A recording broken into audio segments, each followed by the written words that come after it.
নমস্কাৰ, স্বাগতম জনাইছো HK নিউজ 24ৰ সমূহ দৰ্শকসকলক মই এন চৌধুৰী। বন্ধুসকল, পলকতে চাওবাহক আজিৰ কেইটামান গুৰুত্বপূৰ্ণ খবৰ।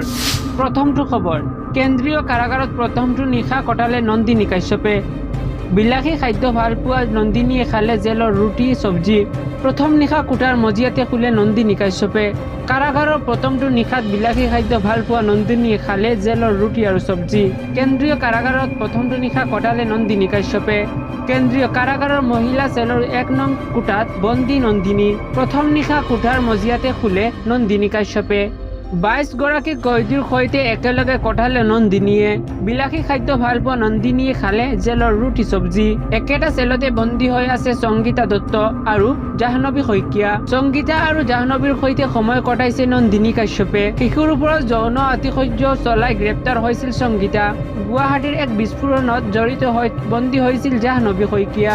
পৰৱৰ্তী খবৰ, 20,000 মুছলমানক লগত লৈ ৰাজপথ কঁপাবলৈ সাজু অখিল গগৈ। সংখ্যালঘুৰ সমস্যা সমাধানৰ দাবীত 4 আগষ্টত মুছলমানক লগত লৈ বৃহৎ আন্দোলন কৰিব অখিল গগৈয়ে।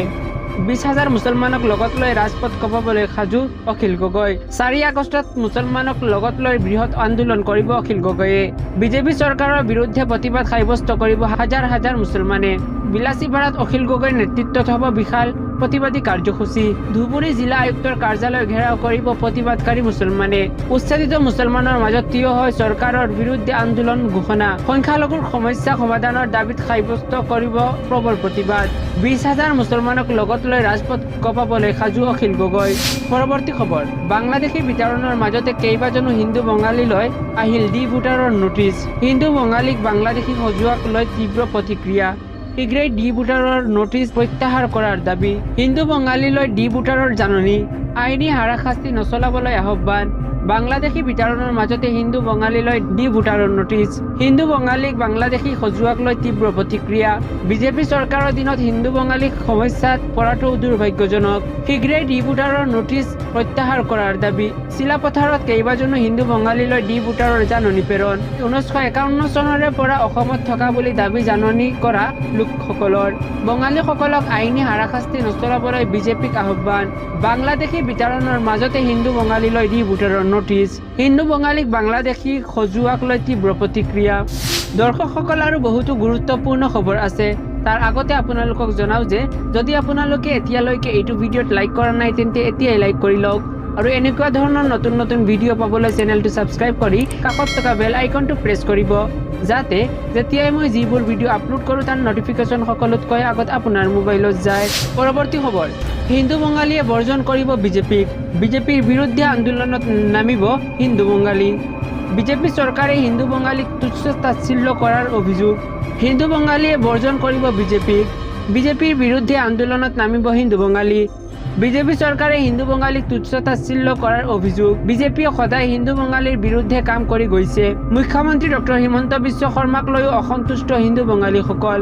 বিজেপি বৰ্জনৰ হুংকাৰ বঙালী যুৱ ছাত্ৰ ফেডাৰেশ্যনৰ। টঙলাত সংবাদমেল পাতি মুখ্যমন্ত্ৰী তথা বিজেপি চৰকাৰক সমালোচনা।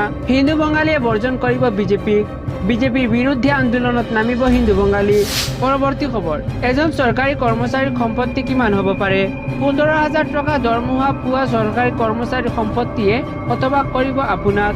24টা স্থানত ঘৰ, 4 ঠাইত মাটি, 40 একৰ কৃষিভূমি, 4খন গাড়ী, প্ৰায় 2 কেজি সোণ ৰূপৰ অলংকাৰ। 15,000 টকা দৰমহা পোৱা চৰকাৰী কৰ্মচাৰী অভিযানত ওলাল 30 কোটি টকাৰ সম্পত্তি। এজন চৰকাৰী কৰ্মচাৰীৰ সম্পত্তি কিমান হ'ব পাৰে? 15,000 টকা দৰমহা পোৱা চৰকাৰী কৰ্মচাৰীৰ সম্পত্তিয়ে হতবাক কৰিব আপোনাক। চৰকাৰী কাৰ্যালয়ৰ কেৰাণীৰ ঘৰত উদ্ধাৰ হ'ল বান্দিলে টকা অলংকাৰ। 24টা স্থানত ঘৰ, 4 ঠাইত মাটি, 40 একৰ কৃষিভূমি, 4খন গাড়ী, প্ৰায় 2 কেজি সোণ ৰূপৰ অলংকাৰ। 30 কোটিতকৈও অধিক সম্পত্তিৰ মালিক এজন সাধাৰণ কৰ্মচাৰী। কৰ্ণাটক গ্ৰাম্য আন্তঃগাঁথনি উন্নয়নৰ এজন প্ৰাক্তন কৰ্মচাৰীৰ ঘৰত অভিযান। কৰ্ণাটকৰ লোকায়ুক্ত বিষয়া অভিযান চলাই উদ্ধাৰ কৰে এই বৃহৎ সম্পত্তি। এজন অভিযন্তাৰ লগত মিলি কেৰাণীজনে বৃহৎ কেলেংকাৰী কৰাৰ অভিযোগ। এই বৃহৎ কেলেংকাৰীৰে জড়িত আছিল বহু চৰকাৰী বিষয়া। এজন চৰকাৰী কৰ্মচাৰীৰ সম্পত্তি কিমান হ'ব পাৰে?